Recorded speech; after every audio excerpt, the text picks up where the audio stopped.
యేసు ప్రభువు వారి రహస్య రాకడ తర్వాత భూమి మీద 7 ఏండ్లు శ్రమల కాలము ఉంటుంది. ఈ 7 ఏండ్ల శ్రమల కాలంలో సాతాను, అంత్యక్రీస్తు, అబద్ధపు ప్రవక్తలు పరిపాలన చేస్తారు. వీరిని దుష్టత్రిత్వము అంటారు. ఈ దుష్టత్రిత్వము 7 సంవత్సరాల పాలనలో మొదటి 3.5 సంవత్సరములు మోసపూరిత శాంతి, సమాధానము, అభివృద్ధులతో పరిపాలన చేస్తారు. అయితే చివరి 3.5 సంవత్సరాల పరిపాలన క్రూరత్వముతో ప్రారంభిస్తారని ప్రకటన గ్రంథము 12వ అధ్యాయము 13వ అధ్యాయాలను బట్టి మనము గమనించవచ్చు. ప్రస్తుతము 14వ అధ్యాయంలోని 14వ వచనం నుండి 20 వచనాలలో ఉన్న 2 కోతలలో 2వ కోతను అంటే ద్రాక్ష పండ్ల కోతను 17వ వచనం నుండి 20 వచనాల మధ్య చూస్తూ ఉన్నాం. 17, 18 వచనాల ప్రకారము పరలోకములో దేవాలయము నుంచి వాడి అయిన కొడవలితో ఒక దూత వస్తుంది.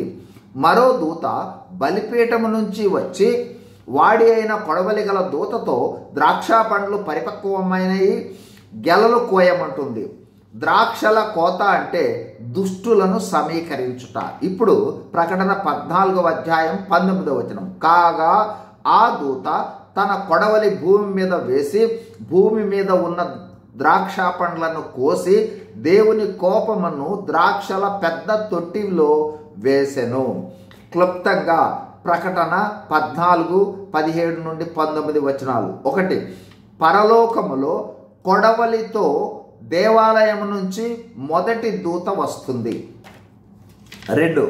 రెండవ దూత బలిపీఠము నుండి వచ్చి ద్రాక్ష పండ్లు పరిపక్వమయ్యాయి, గెలలు కోయమంటుంది.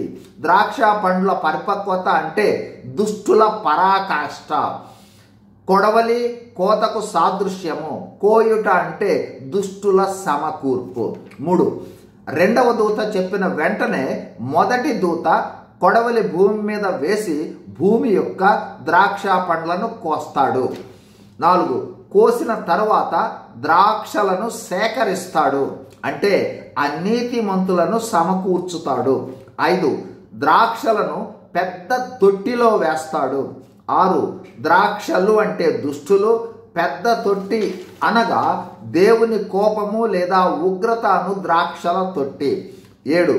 ద్రాక్షల తొట్టి దేవుణ్ణి తిరస్కరించే వారికి వేచియుండే అంతిమ తీర్పును తెలియజేస్తుంది.